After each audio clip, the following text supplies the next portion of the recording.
Bienvenidos a la clase de sistemas operativos. El sistema operativo es quizás el programa más importante de nuestro sistema informático. Forma parte de una categoría de software, quizás la más compleja y la más fundamental de todas las que intervienen en el funcionamiento de nuestro sistema informático. El sistema operativo es el componente principal de nuestro sistema informático. Es el que administra el trabajo de todas las partes de nuestro sistema informático. El sistema operativo es software. Eso quiere decir que forma parte de todos los programas que están almacenados en nuestra computadora. El sistema operativo define nuestra experiencia con la computadora. Es el programa que nos permite usar todos los demás programas de nuestro sistema informático. Además de eso, organiza y controla el acceso y la utilización de todos los recursos de nuestro sistema informático. También oculta la complejidad de la computadora. Hace que el acceso a ella sea más fácil tanto para el usuario como para el programador. Cuando hablamos de una computadora, generalmente nos imaginamos algo como lo que aparece en esta imagen. Una unidad central, un monitor, un teclado y un mouse. Tanto el monitor, el teclado como el mouse son dispositivos periféricos. No son dispositivos, fundamentales en el sistema informático. El monitor es un dispositivo de salida de datos y el teclado y el mouse son dispositivos de entrada. La unidad central, mal llamada CPU en algunos ámbitos, es básicamente el gabinete que incorpora algunos de los dispositivos más importantes, siendo el más importante la propia CPU o Central Processing Unit, unidad central de procesamiento, que es nada más y nada menos que el microprocesador central. Es como el cerebro de la computadora. Esta es una notebook o laptop, o más bien una computadora portátil. Si bien es otro factor de forma diferente, están los mismos componentes que vimos recién, solo que distribuidos de una manera más portátil.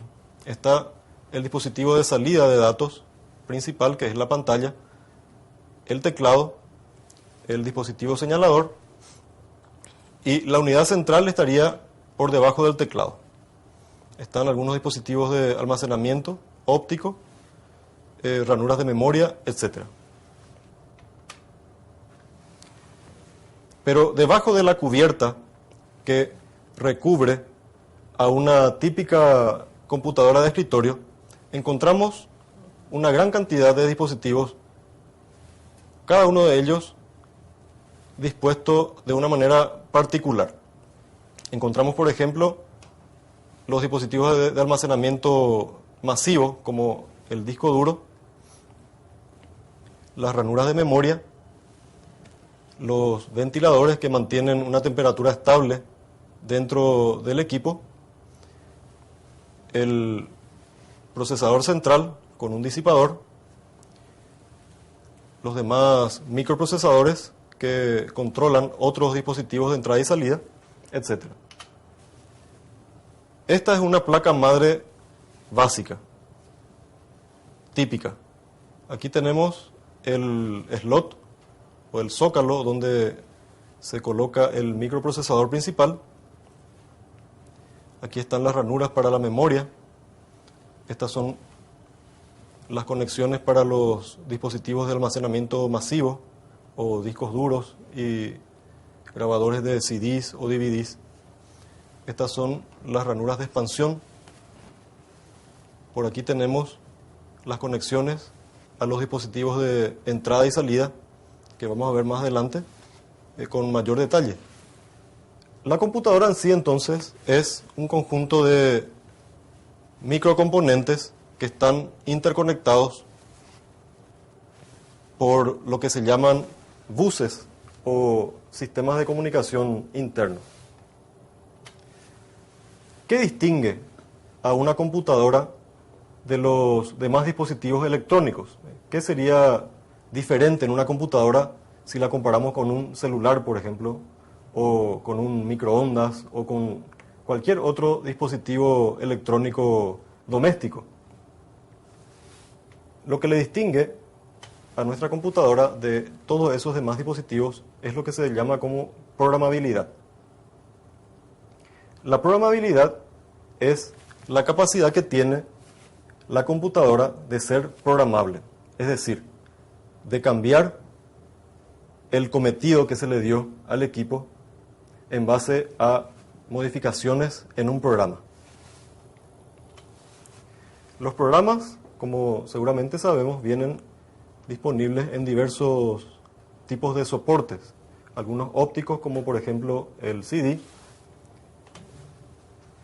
memorias de acceso aleatorio que pueden ser modificadas, como por ejemplo el típico pendrive, etcétera, ¿verdad? Pero ¿qué idioma hablan las computadoras? ¿Cómo es posible que los programas sean almacenados de esa manera en esta clase de dispositivos? Comúnmente se asocia la información que viaja dentro de una computadora con ceros y unos. Esta es una visión quizás un poco poética de lo que ocurre dentro de una computadora o también de lo que se transmite por antenas, por cables, etc. En realidad, esto se llama lenguaje de máquina. Y no son ceros y unos, sino son impulsos electrónicos de muy bajo voltaje que se pueden traducir entonces para una mayor comprensión por el ser humano en ceros y unos. Y de acuerdo a la implementación en el equipo por los diseñadores de esos dispositivos electrónicos, el 0 puede representar un estado y el 1 otro.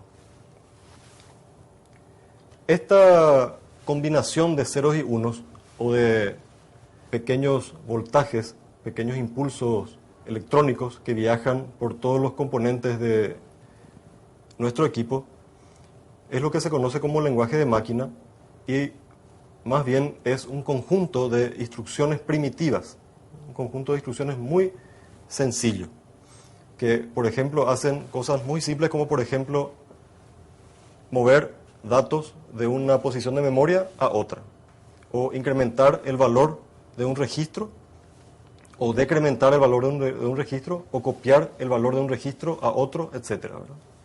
Existe una contradicción en esto. El concepto es muy simple, sin embargo es difícil de entender por seres humanos. Es muy complicado tener que programar de esta manera, usando solamente ceros y unos. La solución que se le dio en el ámbito académico a este problema consiste en colocar una máquina virtual, es decir, una máquina más simple que la máquina subyacente, encima entonces de esa máquina.